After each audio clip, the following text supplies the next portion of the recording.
Hello beautiful people. So today's video is what are the differences between correctional officer and police officer, and how do I feel about those agencies that require you to work as a deputy sheriff correctional officer before going out on patrol. So I want to start by dividing. I'm going to try to make these short as possible so that I don't waste a lot of your time. But anyway, let's start by talking about the three components of the criminal justice system. There's the law enforcement, there's the corrections, and there's the judicial.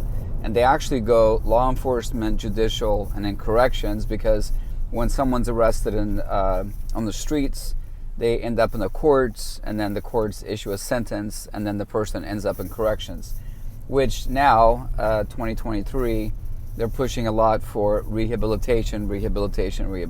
So, quick story for you. I had a guy I trained, and he left police work. He was a police officer, and he loved being on the street, but at the time, they weren't paying well, so he accepted a job with Contra Costa County Sheriff's Department, working as a deputy sheriff inside the jail. And he started off making a ton of money. I think it was close to $2,000 more a month than he was making as a police officer.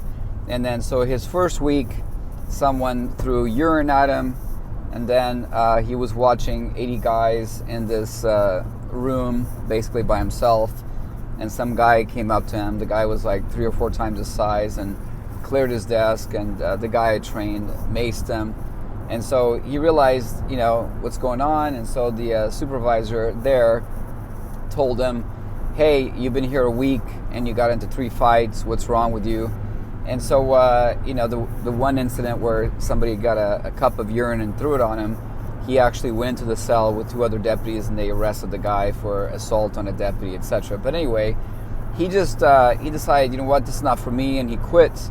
And he came home, and the supervisors called him back because they were desperate for correctional officers, and they offered him to move all the way to D step. He started like B as in boy step, making $2,000 more than he was making a month. And so if he would have accepted E step, it would have been like, I don't know, something like $3,800 more than he was making a month as a police officer.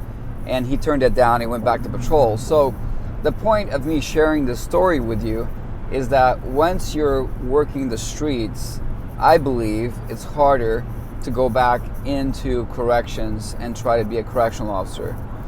And the opposite is true. I believe it's easier for you to start as a correctional officer and earning the inmates' respect and try to mediate situations with verbal judo versus, using brute force.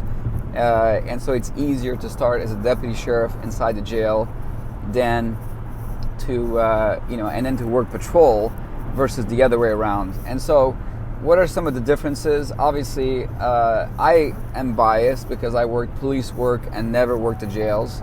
And so I enjoyed patrol. I enjoyed getting calls for service. I enjoyed having the police car as my office. And I worked for a large department. We were going call to call. It was always fun to come to work.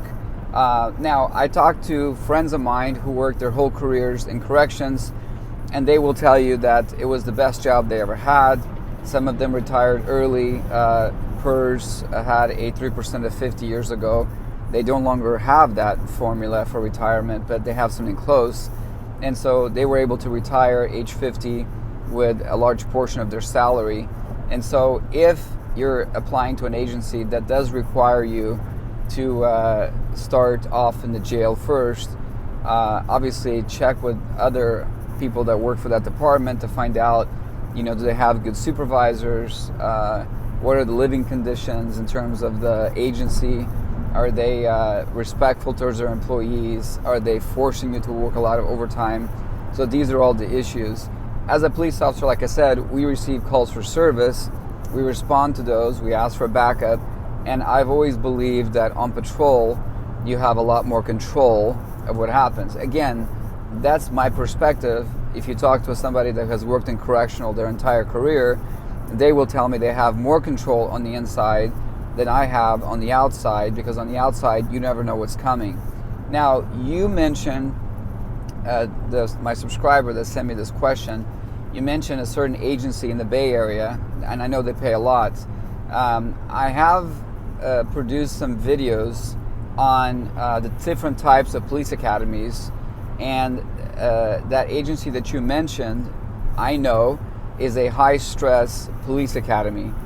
And I have concerns with high-stress police academies because, having worked as a background investigator, once you fail out of a police academy, next time you do a background investigation, you have to disclose that you failed out of that academy. And so I believe that agency that you mentioned, I'm not going to mention the name, is a high-stress academy. There's different types of academies, police academies, and the sheriff's office puts everyone through their police academy.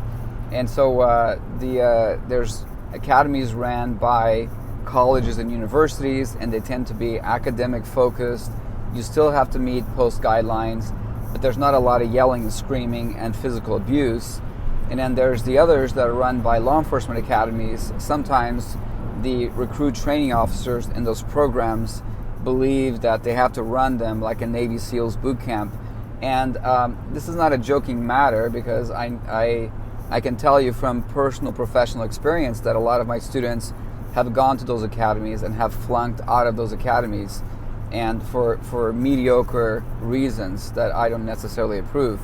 So, in terms of payment, correctional officers that work for the state of California, CDCR, are the highest paid employees in the state system.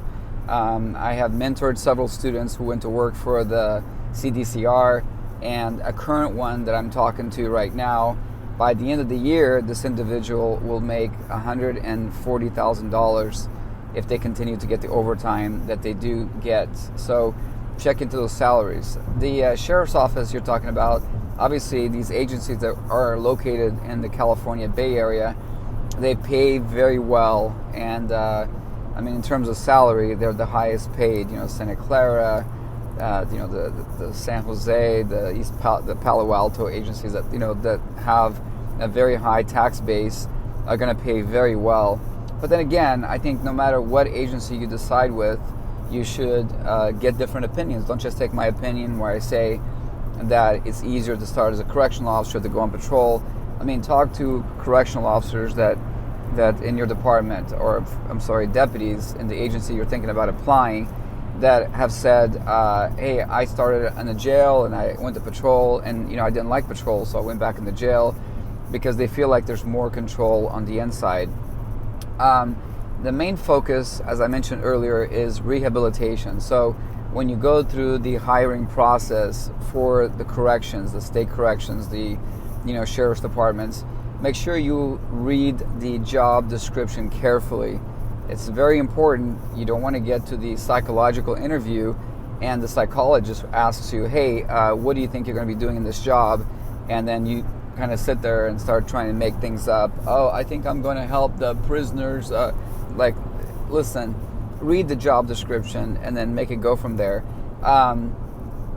One more thing. So in terms of pay, I mentioned earlier, CDCR is the highest paid corrections agency, but there are some, well-paid agencies in the Bay Area. So I don't want you to completely, ignore those opportunities. I want you to look at all the opportunities and keep that in mind. Lastly, I will ask you to, it's a good idea if you're going to work patrol, you should go on a ride-along with that agency with someone your own age, around your age, to find out how is the organizational culture, how do they treat their officers. And the same is true for corrections. Find the recruiter for the corrections agency you want to work for, and then find out if you can actually talk to a correctional officer that's been working there, 5 years, to get a good feel for, how are they treated, how is safety, do they have enough backup, are they forcing overtime, because that's a big issue. The individual I mentioned to you at the beginning of this video, they were working, I believe, 12-hour shifts, and when he was walking out the back door to leave the jail to go home to his family for days off, they were asking him if he would stay for more time, because they were so short-staffed, it was like mandatory overtime. And so you got to be careful about that, because you got to protect your mental health. This is not all about money, and not all about, you want to get into law enforcement because you really enjoy the excitement and everything else. You also have to balance between mental health and is the agency going to be supportive? Because right now there's some agencies that are just like, hey, we're short-staffed, so we're going to be forcing overtime. At a certain point, there's going to be a certain amount of burnout, and you got to keep that in mind when you decide what agency you're going to go for. If you have any other ideas or questions that you want me to address on this channel, continue to put them in the comments. Please subscribe if you haven't already done so, and hit the bell. Continue to follow me. My goal, as I mentioned in previous videos, my goal is to get you to get a well-paying career, to be successful, etc. So I say it like it is. I don't sugarcoat topics on the channel. I thank you for listening, and again, be safe out there, and we'll talk to you soon.